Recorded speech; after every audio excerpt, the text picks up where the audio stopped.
বলো, নাম বলবা। মোহাম্মদ ওমর আলী। আমরা সাইদি সাহেবের কবর জিয়ারতের উদ্দেশ্যই এখানে হাজির হয়েছি।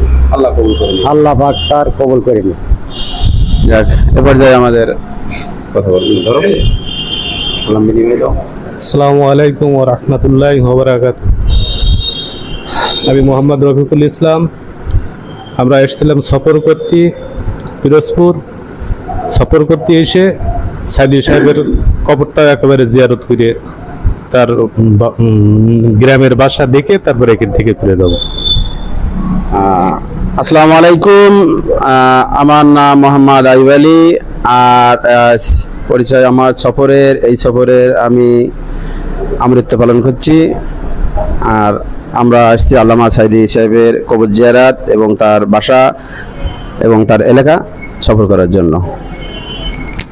আসসালামু আলাইকুম রহমতুল্লাহ। আমার নাম মোহাম্মদ বরদ হোসেন। আমি এখানে আসছি সাইদি সাহেবের কবর জিয়ারত করতে। আসসালামু আলাইকুম ওয়া রাহমাতুল্লাহি ওয়া বারাকাতুহু। আমি মূলত এই এলাকায় কখনো আসিনি, বিশেষ করে আসছি এলাকা দেখতে, সেই সাথে এটাও মাথায় নিয়ে যে আল্লামা সাইদি সাহেবের রওজা মুবারকটুকু দেখে যাব, দোয়া করব এবং তার যে বাসায় উনি থাকতেন সেই বাসার সঙ্গে তার পরিবারের লোকজন যদি থাকে তাদের সঙ্গে একটু মত বিনিময় করব। এই চিন্তা চেতনা নিয়েই মূলত আমরা এই সফরে অংশ নিয়েছি। আল্লাহ তাআলা যেন আমাদের এই সফর থেকে শিক্ষা নিতে দেন, যে শিক্ষা নিলে দুনিয়া এবং আখিরাতে কল্যাণগামী হয়। আল্লাহ রাব্বুল আলামিন আমাদের এই সফরকে কবুল করুন। আসসালামু আলাইকুম ওয়া রাহমাতুল্লাহি ওয়া বারাকাতুহু। সবাইকে আসসালামু আলাইকুম। আমরা গয়ডা থেকে, আমার নাম মোহাম্মদ কুতুব আলী। আমরা গয়ডা থেকে আইছি সাইদি সাহেবের কবর জিয়ারতের জন্য। আমরা তার জন্য দোয়া করতে আইছি এবং নিজেরাও শিক্ষা নিতে আইছি তার দিনের মতন ভালোভাবে যেন আমরা দিন যাপন করতে পারি। করে তার বাসা টাসা দেখে আমরা রওনা দেব।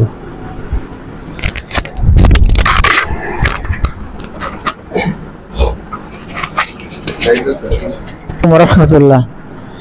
আমি মোহাম্মদ উসমান আলী। আমরা যশোর জেলা গয়ডা গ্রামের পোর্ট থানা বেনাপোলে গয়ডা গ্রামের 6 নম্বর ওয়ার্ড থেকে ঈদের পরে আমরা সাইদি সাহেবের কবর জিয়ারত এবং তার গ্রামের বাড়ি পরিদর্শন এবং আল্লামা সাইদির কবর জিয়ারত করার উদ্দেশ্যে বাড়ি থেকে এসেছি এবং আমরা সেগুলো সফল করে বাড়িতে ফিরে যাব। আল্লাহ যেন আমাদের সকলকে কবুল করেন, আমরা বলি আমিন। আসসালামু আলাইকুম ওয়া রাহমাতুল্লাহি ওয়া বারাকাতুহু। আমি মোহাম্মদ নাজিমউদ্দিন। আমরা সাইদি সাহেবের কবর জিয়ারত করার উদ্দেশ্যে এলাকা ত্যাগ করেছি। যাক, আমাদের সবার ভাগ্যে আছে বলে আমরা এত দূর আসতে পারিছি। আল্লাহর রহমত দোয়া করার উদ্দেশ্যে আসিছি এবং এই আশা থেকে আমরা যে এটা পেলাম যাতে আমাদের ঈমান আরও তাজা হয় আগামীতে, এটা উদ্দেশ্য করে নিয়ে যেন আগামী পথগুলো আমরা ভালোভাবে এগোতে পারি এবং আগামী দিনগুলো যাতে ইসলামের দিকে ভালোভাবে থাকতে পারি, সেই তৌফিক দান করুক, আমিন। আসসালামু আলাইকুম ওয়া রাহমাতুল্লাহি ওয়া বারাকাতুহু। আমি মোহাম্মদ আব্দুল মালিক, গয়ডা থেকে আসছি। আমরা মূলত সাইদি সাহেবের কবর জিয়ারতের উদ্দেশ্যে আসছি এবং তার দেখানো পথ দিয়ে যেন আমরা সবাই যেন সুন্দরভাবে চলতে পারি। আল্লাহ যেন আমাদের কবুল করে নেন, আমিন। আসসালামু আলাইকুম ওয়া রাহমাতুল্লাহি ওয়া বারাকাতুহু। আসসালামু আলাইকুম রহমতুল্লাহ। আমি আব্দুল গফুর, গয়ডা বেনাপোল থেকে আসছি সাইদি সাহেবের কবরস্থান জিয়ারত করার জন্য। আসসালামু আলাইকুম। আমি মোহাম্মদ শাহাবুদ্দিন ইসলাম। আমরা আসছি ফিরোজপুর সফরে, সেই সঙ্গে সাইদি সাহেবের কবর জিয়ারত করে তার বাসা বাড়ি দেখে আমরা এখান থেকে বিদায় নেব। আসসালামু আলাইকুম। আমরা বেনাপোল গয়ডা থেকে আসছি সফরে সাইদি সাহেবের কবর জিয়ারতের উদ্দেশ্যে। আমি মোহাম্মদ জাকির হোসেন। আমরা এই কবর জিয়ারত করে আমরা ইনশাল্লাহ বাড়ি ফিরবো। আসসালামু আলাইকুম, আমি মোহাম্মদ কবিরুল ইসলাম। আমরা সারসা বেনাপোল গড়া থেকে আমাদের উদ্দেশ্য আল্লামা দেলোয়ার হোসেন সাইদি সাহেবের কবর জিয়ারতের নিয়তে আসছি। আল্লাহ যেন আমাদের সেই নিয়তটা কবুল করে এবং সহি সালামতে আমরা যেন আবার আমাদের গন্তব্যস্থানে ফিরে যেতে পারি। আসসালামু আলাইকুম, আমি মোহাম্মদ আব্দুল সালাম, বেনাপোল গয়ড়া থেকে আসছি সাইদি সাহেবের কবর জিয়ারতের উদ্দেশ্যে। আল্লাহ যেন আমাদের কবুল করে। রাব্বিল আলামিন ওয়ার সালাতু ওয়ার সালামুর সালিম রাসূলিল কারীম। উপস্থিত সফর সঙ্গী ভাইরা, আমরা সুদূর বেনাপোল থেকে যে উদ্দেশ্যে কেন আসছি, পৃথিবীর কেউ কারো জানার আগেই যেহেতু আল্লাহ রাব্বুল আলামিন জানছে যে আমরা কোন উদ্দেশ্যে আসছি। তা আমাদের এই সফরের যারা আছে, আমাদের সমস্ত সফর সঙ্গী ভাইরা, এই পর্যায়ে থেকে আমাদের কিছু আলোচনা হবে। আলোচনার পরে সাইদির সম্পর্কে, তার জীবনকারী সম্পর্কে কথা বলবে। কথা বলার পরে আমরা তার কবর জিয়ারত করব। কবর জিয়ারত করার পরে আমাদের গন্তব্যস্থান থাকবে তার বাসার থেকে এবার আমরা আমাদের নিদর্শন জায়গাগুলো আমরা দেখাশোনা করব। তা আমাদের এখানে আলোচনা নিয়ে আসবে এক এক করে, যে উদ্যোগ বলতে চাবে সে কথা বলতে পারবে। তা আমাদের এখন এই পর্যায়ে সর্বপ্রথম কথা নিয়ে আসছে সাইদির সাহেবের সম্পর্কে আমাদের হাজী সাহেব মুসা তাওই। আমার তাওই যতটুকু জানে সেভাবে কথা বলবে, উনি পরে বলবে, আপনি বলতে থাকেন। আলহামদুলিল্লাহি রাব্বিল আলামিন, আসসালাতু ওয়াসসালামু আলা সাইয়্যিদিল মুরসালিন ওয়া আলা আলিহি ওয়া আসহাবিহি আজমাইন। আউযু বিল্লাহি মিনাশ শাইতানির রাজীম। বিসমিল্লাহির রহমানির রহিম। সম্মানিত আমার সফর সঙ্গী ভাই ও বাবাজিরা, আসসালামু আলাইকুম ওয়া রাহমাতুল্লাহি ওয়া বারাকাতুহু। মহান আল্লাহ রাব্বুল আলামিনের দরবারে শুকরিয়া আদায় করছি যে আমরা একটি সফরকে কেন্দ্র করে কিছু সংখ্যক ভাই ও বাবাজিরা আমরা একত্রিত হয়ে এই সফরে অংশ নিতে পেরেছি। এজন্য মহান আল্লাহ সুবহানাহু তাআলার দরবারে শুকরিয়া আদায় করি, আলহামদুলিল্লাহ। লাখো দুরুদ ও সালাম পাঠ করি বিশ্বের মানবতার একমাত্র কান্ডারি, যার জন্য পৃথিবী উজালা সুফলা শস্য শ্যামলা একটা পৃথিবী আল্লাহ রাব্বুল আলামিন দান করেছেন।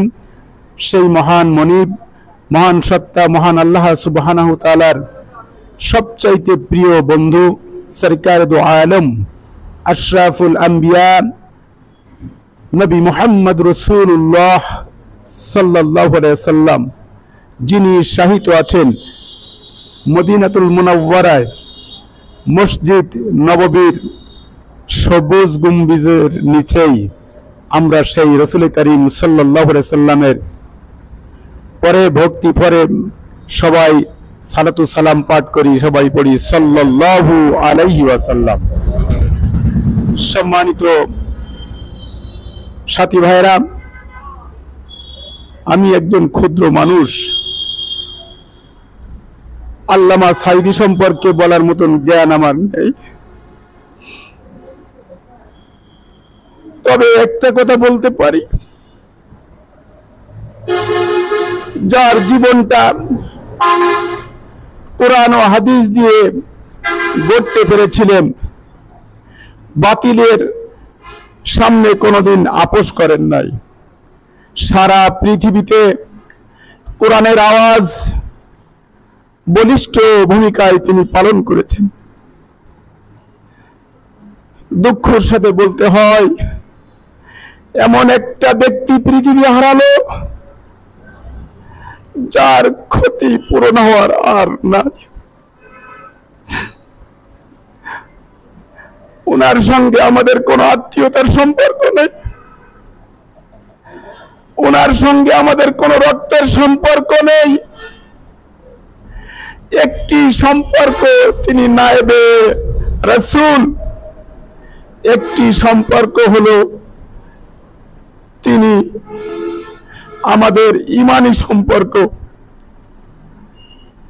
যার আওয়াজে, যার কথায় এমন একটি সংগঠনে আবদ্ধ হতে পেরেছি, সেই ব্যক্তিত্বর সম্পর্কে কথা বলার মতন হিম্মত আমার নেই। তবে আমরা সকলে মিলে সেই ব্যক্তি সম্পর্কে তার দোয়া করা ছাড়া তার পক্ষ হয়ে আমাদের আর কিছু করার নেই। সম্মানিত ভাই বাবাজিরা, অনেক আগে আমি একদিন স্বপ্ন দেখতেছিলাম উনি জেলখানার ভিতরে আবদ্ধ আছেন, হাতে হ্যান্ডকাফ পরানো, মাজায় শিকল লাগানো, একটি উন্মুক্ত জায়গায় বসা আছে। আমি ওনার সাথে সাক্ষাৎ করলাম, সালাম বিনিময় করলাম, কিন্তু সালামের জবাব দিলেন ঠিকই, কিন্তু মুখটা অন্ধকার দেখলাম। ওই রাত্রেই সম্ভবত আমি স্বপ্ন দেখছি এমন একজন ব্যক্তির সঙ্গে সাক্ষাৎ হলো আমার। সেখানে আমি উপস্থিত হলাম, তার সঙ্গী সাথীরা তার সাথে ছিলেন। ওখানে আল্লামা সাঈদীর কথা কিভাবে ভেসে উঠল, সেই মহান ব্যক্তি, আমি আপনাদের সম্মুখে নাম বলতে চাই না, সেই ব্যক্তি বলেছিলেন সাঈদীর মতো লোক আমার আরো দরকার। সম্মানিত ভাই বাবাজিরা, আমরা যেন কোরআন ও সুন্নাহর উপরে সাঈদী সাহেবের রেখে যাওয়া অসমাপ্ত কাজগুলি যেন আমরা বাস্তবায়ন করতে পারি, এই বলে আমি আমার সংক্ষিপ্ত বক্তব্য শেষ করছি। আসসালামু আলাইকুম ওয়া রাহমাতুল্লাহি ওয়া বারাকাতুহু। আলহামদুলিল্লাহ, যাক, আমরা আসলেই আল্লামা সাঈদী সম্পর্কে তার জীবন কাহিনী বলে শেষ করা যাবে না। তা আমরা যে 16 জন সফরসঙ্গী ভাইরা এসেছি, তার ভিতরে আমাদের ইউটিউবার, আমাদের তরিকুল যেহেতু হচ্ছে ক্যামেরাম্যান, আর সকলেই এখানে কথা বলার অধিকার আছে। যদি কেউ স্বেচ্ছায় বলতে চায় তা বলতে পারবে, কেউ যদি আগ্রহীকে বলতে চায় যে আমি সাঈদী সম্পর্কে কথা বলবো, কথা বলতে পারবে। যাক, এ পর্যায়ে আমাদের সামনে আল্লামা দেলোয়ার হোসেন সাঈদী সম্পর্কে কথা বলবে আমাদের উসমান ভাই, সংক্ষিপ্ত করে বলে। ইন্নাল হামদালিল্লাহ, আউযু বিল্লাহি মিনাশ শাইতানির রাজিম, বিসমিল্লাহির রহমানির রহিম। আজকে আল্লামা সাঈদীর কবর জিয়ারত উপলক্ষে গয়লা 6 নম্বর এবং বিভিন্ন ওয়ার্ড থেকে আমার সফর সঙ্গী 16 জন আমার সমবয়সী এবং আমার বয়সের বেশি এবং আমার সন্তান সমতুল্য যারা আছেন, আমি সকলকে জানাই আমার আন্তরিক সালাম। আসসালামু আলাইকুম ওয়া রাহমাতুল্লাহ। আল্লাহ রাব্বুল আলামিনের কাছে প্রশংসা আদায় করি, সকল প্রশংসা সেই মহান রব্বুল ইজ্জাতের জন্য, যে মহান আল্লাহ রাব্বুল আলামিন পবিত্র একটি মাস সিয়াম সাধনা পালন করার পরে, পবিত্র ঈদ উল ফিতরের নামাজ আদায়ের পরে আমরা সারা পৃথিবীর কোরআনের মডেল হিসেবে যিনি ছিলেন আল্লামা সাঈদী, তার কবরের জিয়ারতের এখানে উপস্থিত হতে পেরে মহান আল্লাহ রাব্বুল আলামিনের দরবারে আমরা শুকরিয়া আদায় করি, সকলে বলি আলহামদুলিল্লাহ। দুরূদ ও সালাম সেই মানবতার মুক্তির দিশারি, যে নবীর দেখানো পথে হতে পারে মানুষের ইহকালীন শান্তি এবং পরকালীন মুক্তি, আমরা সকলে বলি সাল্লাল্লাহু আলাইহি ওয়াসাল্লাম। সম্মানিত উপস্থিতি, আমার বন্ধুবর জনাব আলহাজ মুসা সাহেব যে কথাগুলো বললেন, আসলে সাঈদী সাহেব সম্পর্কে বলতে হলে, তার জীবনী সম্পর্কে বলতে গেলে শুধু বাংলাদেশে নয়, তেমন পৃথিবী এমন কোন মানুষ আজও জন্ম হয়নি যে সাঈদী সম্পর্কে বললে সে সোজাভাবে দাঁড়িয়ে থাকবে। তো আমি যখন তার জানাজা এসেছিলাম, সেদিন আমি স্বাভাবিক ছিলাম না। এখনো আমি সাঈদী সাহেবের এখানে এসে আমার যে কথাগুলো মনের ভিতরে ছিল সবগুলো আমি এলোমেলো ভাবে দেখছি। তার কারণ হলো, আল্লামা সাঈদী আমার কোনো রক্তের সম্পর্ক নাই, যে কথা ভাই বললেন সঠিক, কিন্তু আমরা তাকে ভালোবাসি কার কারণে? শুধু কোরআনের কারণে। কোরআনের একজন খাদেম হিসেবে আমরা তাকে ভালোবাসি। সম্মানিত উপস্থিতি, 2013 সালে যখন আল্লামা সাঈদী গ্রেপ্তার হয়, সেখান থেকে 2024 সাল পর্যন্ত আজ পর্যন্ত আমি সাইদের আলোচনা ইউটিউবে বা বিভিন্ন এতে শুনে আমি সহ্য করতে পারিনি। আমার অন্তর দিয়ে তাকে আমি এত ভালোবাসতাম যে যেদিন থেকে সে অ্যারেস্ট হয় সেদিন থেকে তার আলোচনা আমার সামনে যদি কেউ বাজাতো, আমি সেখানে দাঁড়িয়ে থাকলে আমি স্বাভাবিক থাকতে পারতাম না। তাই যদি কোনো জায়গায় আলোচনা হতো আমি সেখান থেকে তার বলতাম, ভাই সরে যাও, না হলে আমি সরে যেতাম। এমন একটা হৃদয়ের ভালোবাসা আমার অন্তর থেকে তারপরে আমি ভালোবাসতাম। সম্মানিত উপস্থিতি, আল্লাহ রাব্বুল আলামিন কোরআনুল কারিমে বলেছেন, ইয়া আইয়াতুহান নাফসুল মুতমাইন্না তুরজি, ইয়া আইয়াতুহান নাফসুল মুতমাইন্না তুরজি, হে প্রশান্ত আত্মা, তুমি চলে এসো তোমার রবের দিকে এমত অবস্থায় যে তোমার ফলশ্রুতিতে তুমি সন্তুষ্ট, শামিল হয়ে যাও আমার রহমতের বান্দাদের সাথে এবং প্রবেশ করো আমার জান্নাত। আমরা যদি এই কথার দিকে লক্ষ্য করি, আল্লাহ রাব্বুল আলামিনের কোরআনের আয়াতের দিকে যদি আমরা ফলো করি, আল্লাহ যে বললেন, ইয়া আইয়াতুন নাফসুল মুতমাইন্না তিরজি ইলা রাব্বিকি রাদিয়াতাম মারদিয়া ফাদখুলি ফি ইবাদি আদখুলি জান্নাতি।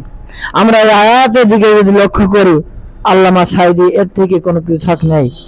আল্লাহ বলছেন, তুমি চলে এসো আমার দিকে এমত অবস্থায় তোমার জীবনে যে কাজকর্মগুলো করেছো তাতে তুমি সন্তুষ্ট। আমরা সকলেই জানি, তেমন পৃথিবীর মুসলমানরা না, অন্য বিধর্মীরা জানে যে আল্লামা সাঈদীর জীবনে যে কর্মগুলো করেছে তাতে সে সন্তুষ্ট। তাহলে আল্লাহর কোরআনের সাথে তার মিল আছে। আর আমি বাস্তবতা একটি কথা বলে শেষ করব। আল্লামা সাঈদীর জীবনে আমরাও জেলে গেছি, কিন্তু যখন আমরা রিমান্ডের কথা শুনেছি, বাড়িতে ফোন দিয়েছি, বিভিন্ন বন্ধু বান্ধবের কাছে ফোন দিয়েছি, ভাই আমার নাকি রিমান্ড। আমরা হতাশ হয়ে গেছি, অন্যান্য ইসলাম আন্দোলনের ভাইরা হতাশ হয়ে গেছে। আল্লামা সাঈদী আল্লাহর এমন একটা কোরআনের পাখি ছিলেন, যেদিন রাতে তার রিমান্ড হবে, রাত 12:01 তার রিমান্ড। এই 12:01 যখন তার রিমান্ড ছিল, সময় যখন 12টা পার হয়ে 12টা 2, 3, 4, 5 হয়ে গেল, এই রিমান্ডে যে পুলিশ ছিলেন, এই পুলিশ সুপার তখন ওখানে আসেনি। এইভাবে করে রাত যখন 1টা বেজে যায়, তখন ওই পুলিশ সুপার আল্লামা সাঈদীর রুমে যখন ঢোকে, তখন আল্লামা সাঈদী বললেন, সম্মানিত পুলিশ অফিসার, সুম্মা লা তুসালুন্না ইয়াওমা ইযিন আনিন নাঈম, প্রত্যেক নিয়ামতের হিসাব তোমাকে দিতে হবে। আর আল্লাহ রাসূলের একটি হাদিস তোমাকে আমি বলছি, প্রত্যেকটা মানুষ যে যে জায়গায় দায়িত্ব পালন করে সেই দায়িত্ব হিসাব তাকে কাল কিয়ামতের ময়দানে দেওয়া লাগবে। সম্মানিত পুলিশ সুপার ভাই, আমার রিমান্ড হওয়ার কথা ছিল রাত 12টায়, আপনি কেন এখন 1:30 1টার সময় এসে আমাকে ডাকছেন? আপনি এই যে সময়ের কালক্ষেপণ করলেন, কাল কিয়ামতের ময়দানে আপনি আল্লাহ রাব্বুল আলামিনের কাছে কি জবাব দেবেন? দেখেন, আজকে আমরা হতাশ হয়ে যাই, আর সে রিমান্ডের জন্য কি করছে?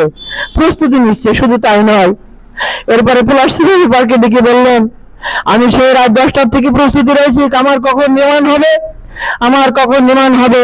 আপনি অপেক্ষা করে আমাকে 3 ঘন্টা যে কষ্ট দিলেন, এই জবাব আপনি কিভাবে দেবেন? তখন পুলিশ সুপার 2 চোখের পানি ছুঁয়ে দিয়ে আপনার রাত 12টায় রিমান্ড ছিল, আপনার এই রাত 12টা রিমান্ড থেকে রাতে 1:30 পর্যন্ত অপেক্ষা করে এটা আমার কোনো অপরাধ ছিল না। আমার একটা যদি অপরাধ হয়ে থাকে, সেই অপরাধ হলো এই, আমি যে মেয়েটা বিবাহ করেছি, আমার এই স্ত্রী অনেক আল্লাহ ভীরু, খোদা ভীরু, সে আপনাকে অনেক পছন্দ করতো। সে ইউটিউবের মাধ্যমে আপনার আলোচনা সে সবসময় শুনতো, এবং আমার স্ত্রী বিয়ে হওয়ার আগে তার স্বপ্ন ছিল যে আমার যদি কখনো বিয়ে হয় আর আল্লামা সাঈদী যদি সেই জামানায় বেঁচে থাকে, আমার গর্ভে যে সন্তান হবে, আমি আল্লামা সাঈদীর মাধ্যম দিয়ে আমার এই সন্তানের নামটা রেখে দেব। সম্মানিত আল্লামা সাঈদী স্যার, আমার কোনো অপরাধ নয়।